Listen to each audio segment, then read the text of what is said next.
Starmer. Mr. Speaker, the Prime Minister's had quite a week. From endlessly fighting with his own MPs to collapsing in laughter when he was asked by a member of the public about NHS waiting lists. So I was glad to hear that he managed to take some time off. Can I just say, I wanted to the Prime Minister, I'm certainly going to hear the Leader of the Opposition. Those people who don't want to hear, they can certainly leave, because that's who it's going to be, so get it in order. Some of you are wanting to catch my eye again. It's not a good way to do it. Mr. Speaker, I love this quaint tradition where the more they slag him off behind his back, the louder they cheer in here. Keep it going. And also, for this side, you can have a joint cup of tea. Come on. Mr. Speaker, I was glad to see that he managed to get some time off yesterday afternoon to kick back, relax and accidentally record a candid video for Nigel Farage. The only thing missing from that punishing schedule is any sort of governing or leadership. So was he surprised to see one of his own MPs say that he doesn't get what Britain needs and he's not listening to what people want? Prime Minister. Mr. Speaker, he talks about what Britain needs, what Britain wants, what Britain values. Mr. Speaker, he spouts so much nonsense, no wonder they're giving up on him. And even now, as his government crumbles around him and his own MPs point out he's out of touch, got no plan for growth, crime or building houses, the Prime Minister is sticking to his one-man Pollyanna show. Everything's fine. People should be grateful to him. The trouble is, no one's buying it. Does he actually understand why his own MPs say he doesn't understand Britain and that he is an obstacle to recovery? Prime Minister. Again, Mr. Speaker, he calls it nonsense, but these are his positions, Mr. Speaker. Mr. Speaker, in 2008, I was the Director of Public Prosecution, putting terrorists and murderers in jail. He was making millions betting on the misery of working people during the financial crisis. And we've seen this story time and time again with this lot. Party first, country second, safely ensconced in Westminster, they get down to the real business of fighting each other to death.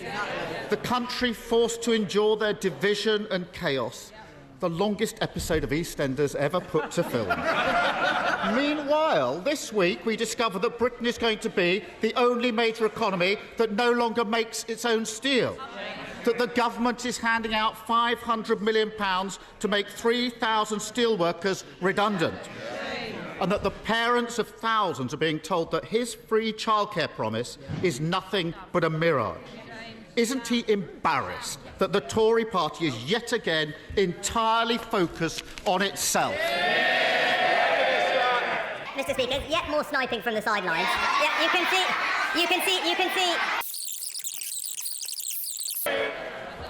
It's not the sidelines, it's behind him that the fire's coming in, Mr. Speaker. And he can try and blame the Labour Party all he wants. The difference is, I've changed my party, he's bullied by his party. And has he found the time in his busy schedule to work out why thousands of parents are being told by their nurseries that they won't get free childcare that he promised them? Prime Minister. Mr. Speaker, let's see what his party is offering the country. It's quick, right. So, we all know, Mr. Speaker, there's only one party that crashed the economy. They're sitting right there.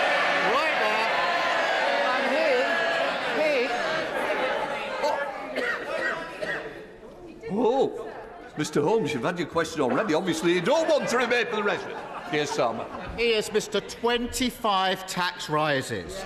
And he's got nothing to say on childcare. Millions of families will have been listening for an answer, and they got absolutely nothing.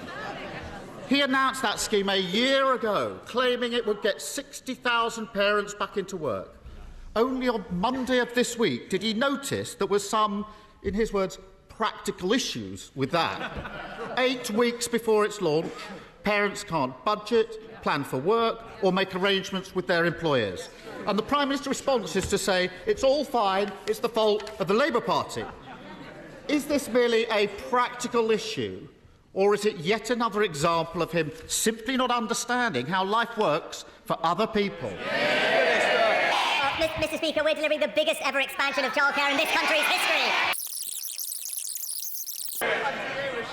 Mr. Speaker, making steelworkers redundant and failing to provide childcare is not a plan, Prime Minister. It's a farce. It's a farce. And he may soon discover that with childcare, there's an IT problem.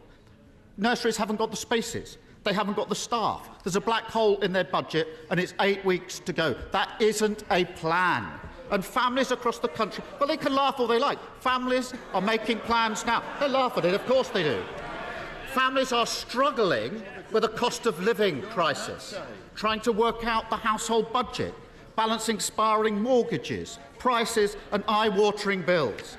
And then at the last minute, they're thrown into chaos because their nursery says they can't deliver the free childcare he promised. Now, he calls that a practical issue. But I preferred the honesty of whichever of his colleagues briefed to the Times that it was, and I quote, a complete shit show. Who was it who briefed that to the Times? Hands up. Will the Prime Minister finally realise... I'll decide how long the question goes. Those who wish don't hear it, I've told you the answer, and I'll help you on the way. When will the Prime Minister finally realise that the biggest practical issue facing Britain is the constant farcical incompetence of the government that he leads? Mr. Speaker, another week with no ideas, absolutely no ideas this country. SNP leader Stephen Flynn. Mr. Speaker, last night, as Tory MPs were once again fighting amongst themselves, the public were sat at home watching John Irvine of ITV News report on footage from Gaza of an unarmed Palestinian man walking under a white flag, being shot and killed by the IDF. Prime Minister, such an act constitutes a war crime, does it not? Mr. Speaker, we've been absolutely consistent that international humanitarian law should be respected and civilians should be protected. I've made that point expressly to Prime Minister Netanyahu, and the Foreign Secretary is in the region this week making exactly the same point. Stephen Flynn.